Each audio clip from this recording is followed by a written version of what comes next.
Hi, this is Ryan Single. I'm one of the co-founders of Contextly. For those of you not familiar, Contextly is an engagement platform for publishers. We help publishers build loyal and return audiences using our machine learning tech.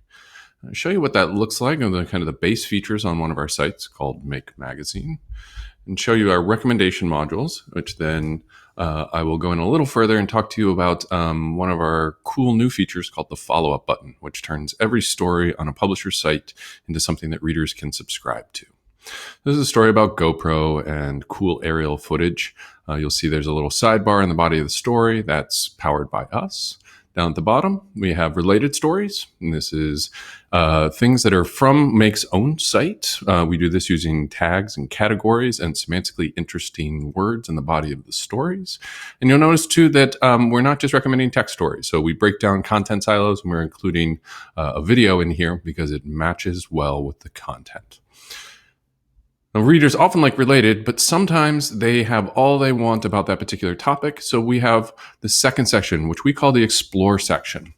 This includes three kinds of recommendation strategies. The first one is personalization. We understand what readers are interested in, the kind of topics they're interested in, watching what they do on the site.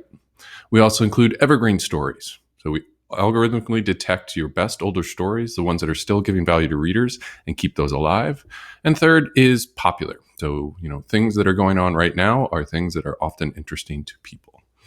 Make's also using two custom sections. One of them here is a video section. So we play those in a nice little pop-up that lives above the story.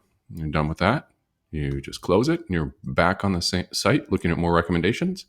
And then we also recommend products. So Make has a store and we pull in products from their store to show it off to readers to help them make more money. What I want to do now is jump over and show you a little bit about what we call the follow-up button, which lets readers subscribe to stories. So here's Space News talking about Rosetta, the cool European comet chaser. And down at the bottom, if you wanted to know more about this, we have a little button called the follow-up button. So lets readers subscribe to get updates about the story. The editorial team does not have to do any work. We algorithmically detect what's a follow-up and notify the readers. So when they click, we ask them for an email address. Once they've given us an email address, we'll do a double confirmation. What you'll also notice there is a pre-checked box that allows readers to add themselves to your main email list. The nice thing about this is that we see somewhere between 50% to 80% of readers who sign up to follow a single story also add themselves to the publisher's main list. I'm going to show you what this kind of looks like in the experience. We're going to jump over to a story on Dallas Morning News. You all are probably familiar with this story about Ahmed and his clock, which was broken on Dallas Morning News. So if a reader had decided to follow this story here, they would be initially after they sign up, they would get a prompt. They would get not a prompt, but they would get an email giving them the backstory. So the backstory looks like this. So this is an algorithmically created timeline of stories from the same site about those topics. So you can see this is sort of nice little timeline, goes down.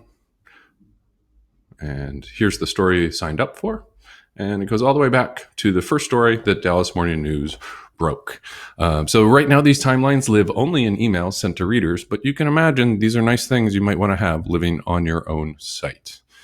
Additionally, I'm not giving away any secrets here, but Dallas Morning News does not have much in the way of tagging. In fact, they almost have no tagging.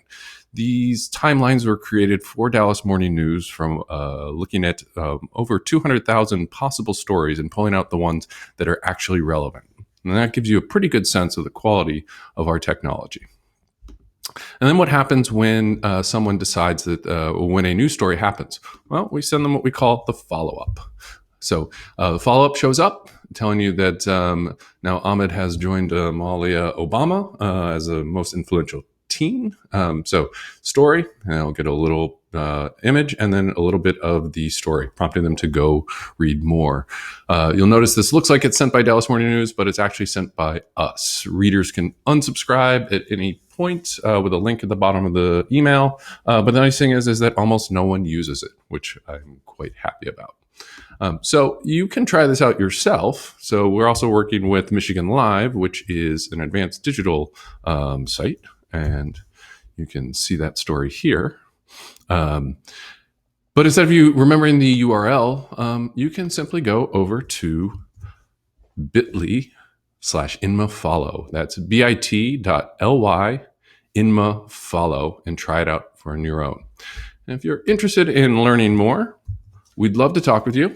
I'm Ryan Singal at Contextly. You can write me at ryan@contextly.com, or you can write us generally at info@contextly.com. We've got some other fun stuff coming along, and we're looking for publishers that are interested in integrating the next generation of engagement technology for their readers. Thanks so much.